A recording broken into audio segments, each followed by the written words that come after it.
For their next stop, the boys are travelling 85 miles north, where they've been given exclusive access to another private collection. This time, it's a restorer and dealer's stash at his home in the Peak District. Right, so we're in Derbyshire and we're off to see a guy called Tim who runs a business called Beautiful Things. He's been collecting his whole life, started restoring years ago, and he has some stuff at home. So we're going to go and see him there first, but I believe he's got a retail outlet as well. So ideally, we're going to go and see both today. Located 8 miles north of Derby, Belper is a thriving market town. It is thought that it was once known by the Anglo-Saxon name Bradley, which the Normans renamed Beau Repair, or Beautiful Retreat. In the early 19th century, this area became the cradle of the Industrial Revolution, when Jedediah Strutt built the first cotton mills here in 1780. It is in one of Belper's old mills that Beautiful Things is located. But the boys are starting their visit 15 miles north of the town, at the home of owner Tim Cross. I'm an engineer, ex-engineer now, retired last year to fulfil my dream of restoring and buying and selling antiques. My dad was my inspiration, and my dad always used to love restoring furniture and things. And I found myself in a position where I'd pick that up from him, and it just came from there. And then naturally I sort of fell into antiques and my love of all old things. So I invited Drew and T over, really, because there's quite a lot of stuff in my workshop that I haven't worked on yet, and I know he likes to buy something that he's doing at work. So, you know, I think it's going to be quite exciting. There you go, this is the place, I think. Is anyone in? Hello, how are we doing? Tim. Hi. How you doing? Can we come and have a look? Yeah, you find the place okay? Yeah, no problem. Well, they say no problem, it's the middle of nowhere. OK, so your workshop. Yeah, so this is where the magic happens. I restore, bit of carving, French polishing, that sort of thing. All right. Love working with wood. There's more in there? Lots more in here. There we go. Lots more in here. Lots more in here. So this is my main storage area, where some of it is stuff that's ready to go in the shop that just haven't got space in the shop. OK. A lot of it is waiting for restoration. That's OK. That's yeah. Well, you've got it, if you can restore it yourself, that's where your money's made, you know? Yeah, definitely. You know, you're adding value all the time. Today, we're coming to see a guy called Tim, who runs a business called Beautiful Things. But first, we're coming to his house because this is where the unrestored stuff is. This is where, you know, he does the bit of magic that makes things saleable. So, yeah, keen to see what's here. Well, you know, I'm in the mood to buy all the time. I'm always after things that... I'm prepared to take stuff that needs work. I've got my own restorer in the house, so we take stuff as is. I'm not bothered, really. Yeah. And there's a table there. Yes. That table there. Hexagonal one. Yeah. Can we take this off? Yeah, sure. All I've done with it, to be honest, is given it a good degrease and then refinish polish. It's difficult to see in this light, being honest with you. I just need to see it outside. Watch that spandrel. There's a spandrel coming off it. Just watch the loose bit. Yep. Yeah, make sure the spaniel doesn't run away. The spaniel. Spandrel. As I'm poking around, I stick my head around the back of an old chest of drawers, and I recognise something that I buy regularly, which is a side table or occasional table. It's one of the most useful pieces of furniture. Like a chest on chest, like a good desk, a side table is just useful all the time. Dating from around 1900, this mahogany octagonal table is in the aesthetic style, an artistic movement that believed beauty in everyday life was essential. Some elements will need attention, such as the spandrels crossing between the legs. However, it has enough original features, including the casters, to make it of interest. Sympathetically restored, it could be worth around £400.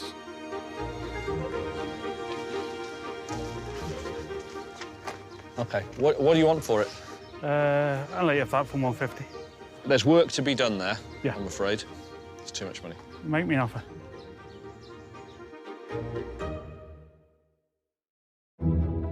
Drew and T have got exclusive access to a dealer and restorer's private collection in the Peak District.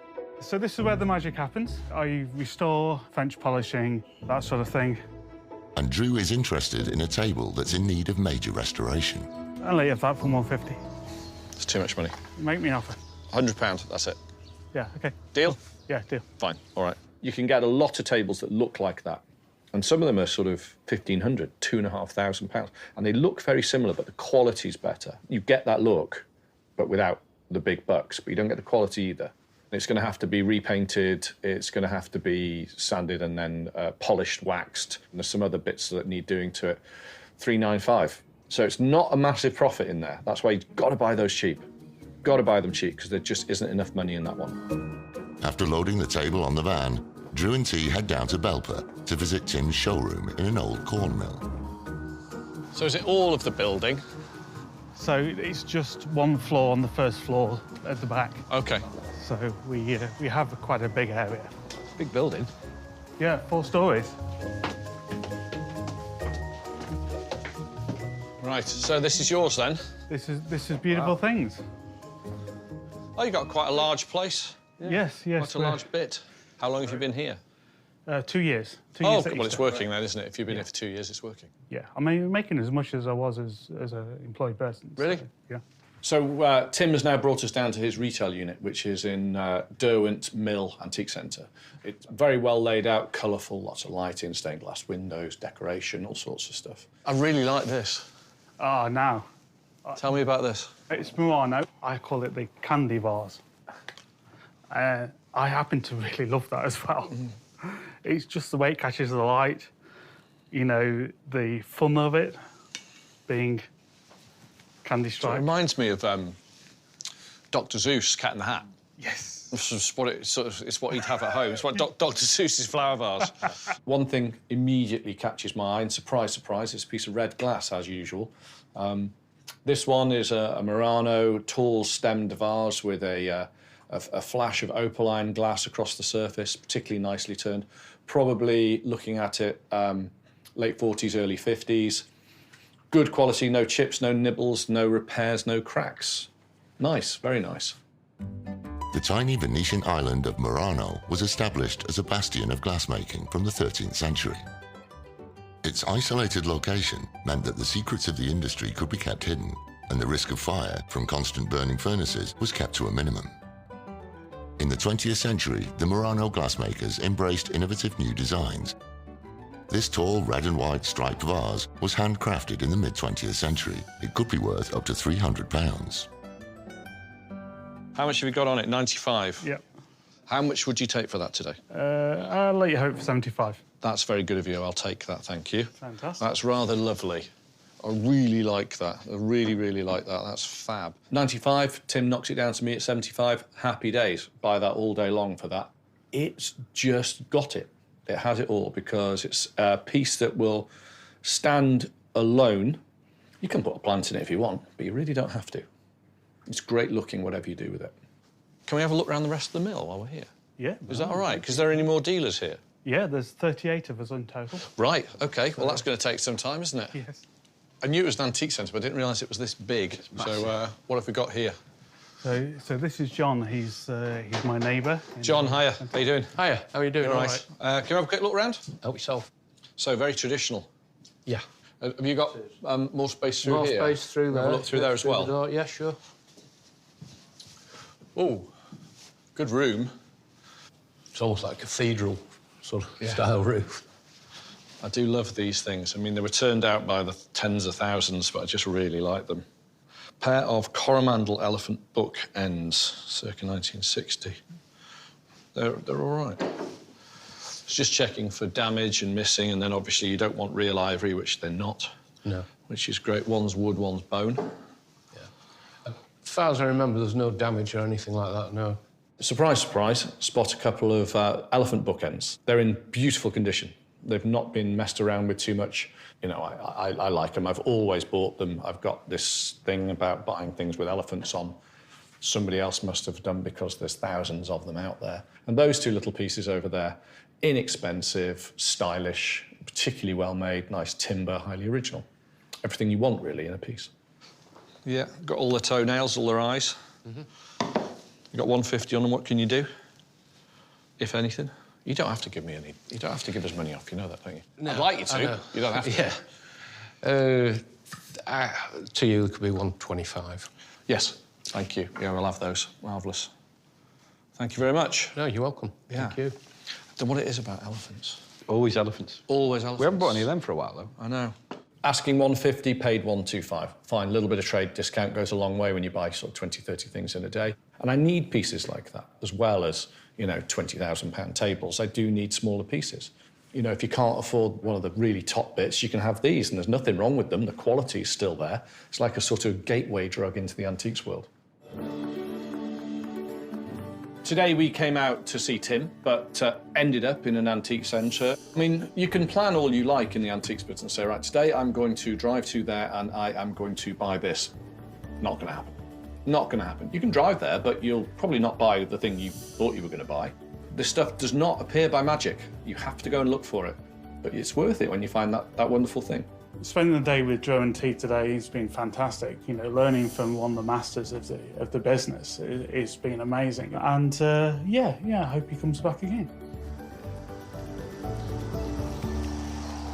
Well, there you go. That was all right, wasn't it? Very good. So we bought a vase from Italy, 2 elephants from the East. Yeah, I mean, strange, odd, Yes. different. From a lovely town in Derbyshire. Yeah, from a mill in Derbyshire. Yeah, and then meeting Tim, obviously going to his house. I mean, we got one table, more of an icebreaker, really. You know, it's sort of...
Some elements will need attention, such as the spandrels crossing between the legs.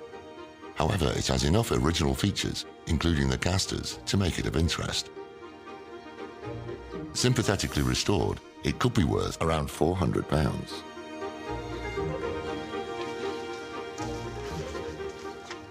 OK, what do you want for it? I'll let you have that for 150. There's work to be done there, Yeah. I'm afraid. It's too much money. Make me an offer.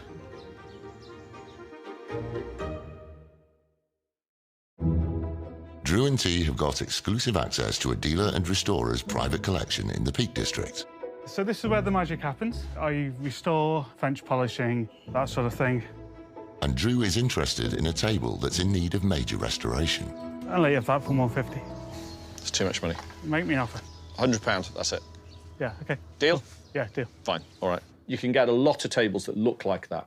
And some of them are sort of £1,500, £2,500. And they look very similar, but the quality's better. You get that look, but without the big bucks, but you don't get the quality either. It's going to have to be repainted, it's going to have to be sanded and then polished, waxed. And there's some other bits that need doing to it. $395. So it's not a massive profit in there. That's why you've got to buy those cheap.